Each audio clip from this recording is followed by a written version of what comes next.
speed to the city streets. We began to feel. আসসালামু আলাইকুম, কেমন আছেন সবাই? চলে আসলাম life in abroad with Nazia থেকে। আজকে লাইফ ইন অ্যাব্রড উইথ নাজিয়ার ব্লগের একটা ইতিহাসে একটা রান্না করতে যাচ্ছি, যেটা একটু আনকমন রান্না, ইউনিক রান্না। আপনারা হয়তো অনেকে খেয়েছেন, সেটা হলো বাঁশের অঙ্কুর, ব্যাম্বো শুটস, মানে বাঁশ থেকে যেটা অনেকে নিয়ে রান্না করে থাকেন। কে কে খেয়েছেন প্লিজ আমাকে একটু কমেন্ট করে জানাবেন। তো চলে যাওয়া যাক রান্নার দিকে, কীভাবে রান্না করলাম এটা। তো আমি এখানে আমেরিকান ক্লাসিক ব্যাম্বু শ্যুটটা নিয়ে নিয়েছি, যে কোনো ব্র্যান্ডের নিয়ে নিলেই হবে।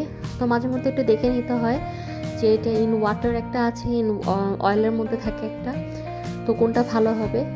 তো এটা যেটা পানির মধ্যে থাকে, পানিটা এটাকে ভালো মতন ফেলে নিতে হবে।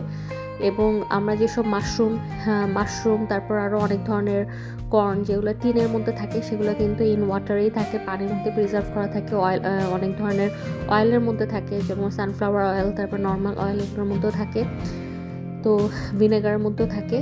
তো ব্যাম্বু শুটসটা দেখতে আসলে এমনই হবে আপনারা যেটা দেখতে পাচ্ছেন। আর নর্মালি যেটা ক্যান ছাড়া যেটা কেমন হয় সেটা আমি বলতে পারবো না, কারণ আমি কখনো রান্না করিনি, যেটা আমি আগেই বলেছি, যেটা আমার আজকে ফার্স্ট রান্না। তো আমি এটাকে ভালো মতন ধুয়ে নিচ্ছি। এটাকে অবশ্যই ভালো মতন করে ধুয়ে নিতে হবে। এটার মধ্যে একটা হালকা স্লাইট মানে একটা স্মেল থাকে, তো অতটা খারাপ স্মেল না, বাট ওটা একটু টক একটা স্মেল থাকে।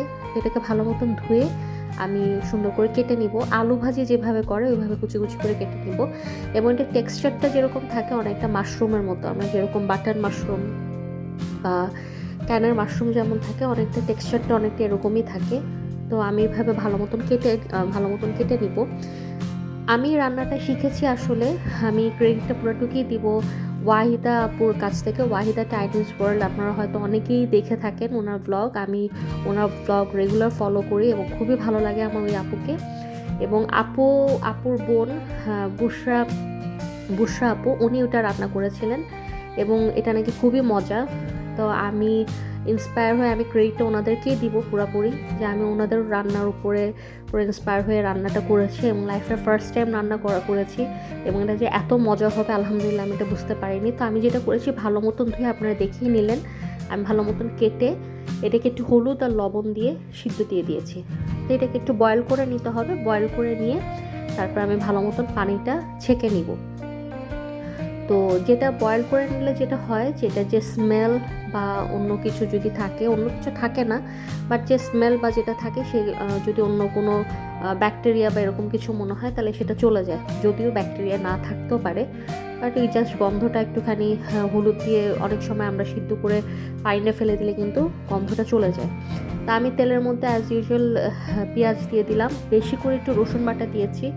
আমি প্রত্যেকটা খাবারের রসুন বাটা একটু বেশি খাই, কারণ রসুনের ফ্লেভারটাই আমার কাছে খুব ভালো লাগে। তো আদা বাটা রসুন বাটা আমি দিয়ে ভালো মতন পেঁয়াজটা ভুনে নিচ্ছি।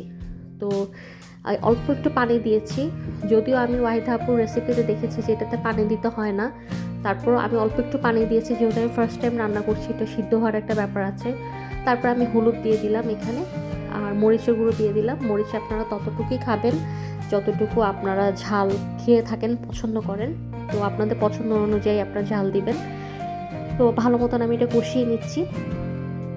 কষিয়ে নেওয়ার পরে আমি এখানে চিংড়ি মাছ দিয়ে দিব। এটা চিংড়ি মাছ দিয়ে রান্না করে খেতে সাংঘাতিক মজা লাগে। অ্যাকচুয়ালি চিংড়ি মাছ আমরা যেভাবে ভুনা করি, চিংড়ি ভুনা, ওই এক্স্যাক্টলি আমরা জাস্ট চিংড়িটাকে ওইভাবে ভুনা করে দেব। যে একটা চিংড়ি ভুনা করে আমরা যেভাবে খাই, চিংড়ি পাতোয়া বা ভুনা, ওই চিংড়ির পাতোয়াটাই আমরা করে নিব। ওটার মধ্যে যে তখন আমরা ব্যাম্বো শুটসগুলো তারপরে দিয়ে দিব। মানে চিংড়ি ভুনার মধ্যে আমরা ব্যাম্বো শুটসটা, যেটা হলুদ আর লবণ দিয়ে সিদ্ধ করে নিয়েছিলাম এবং পানি ঝরিয়ে নিয়েছিলাম, ওইটা আমরা ঢেলে দিচ্ছি এখানে এবং সুন্দর মতো এটাকে কষিয়ে নিব। তো আমি আপুর কাছ থেকে যেটা শুনেছিলাম, মানে দেখেছিলাম, আপুর সাথে তো আমার কখনো কথা হয়নি, আমি ওনার ভিডিওতে যেটা দেখেছিলাম, যেটা খুব ভালো মতন কিছুক্ষণ পরপর নাড়তে হবে, আর পানি দেওয়া যাবে না। তো ভালো মতন নাড়তে হবে। কিন্তু আমি ওনার আপুর যে এটা আমি দেখেছিলাম, ভিডিওটা দেখেছিলাম, ওনার ব্যাম্বু শুটসগুলো একদমই চিকন করে আলু ভাজির মতো করা ছিল।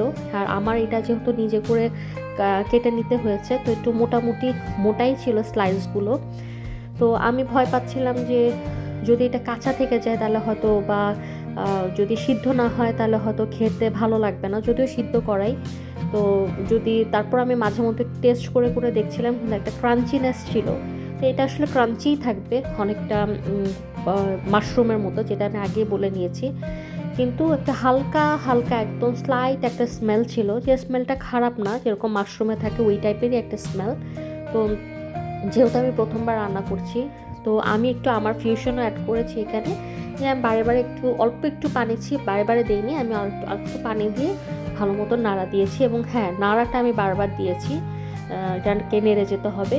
এবং আমি কাঁচামরিচ দিয়ে দিয়েছি, কারণ কাঁচামরিচের ফ্লেভার সবসময় সব কিছুতে খুবই ভালো লাগে, এই ধরনের খাবারের মধ্যে, শাক ভাজি হোক বা যে কোনো ভুনা কিছুর মধ্যে হোক।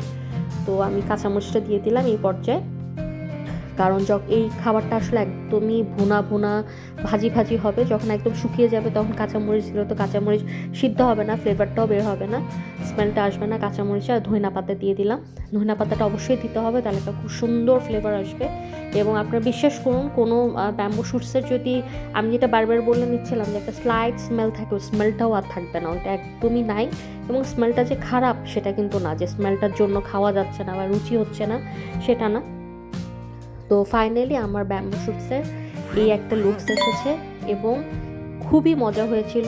মানে আপনারা যারা রান্না করবেন, রান্না করে খেয়ে বুঝতে পারবেন এটা কতটা মজা হয়েছিল।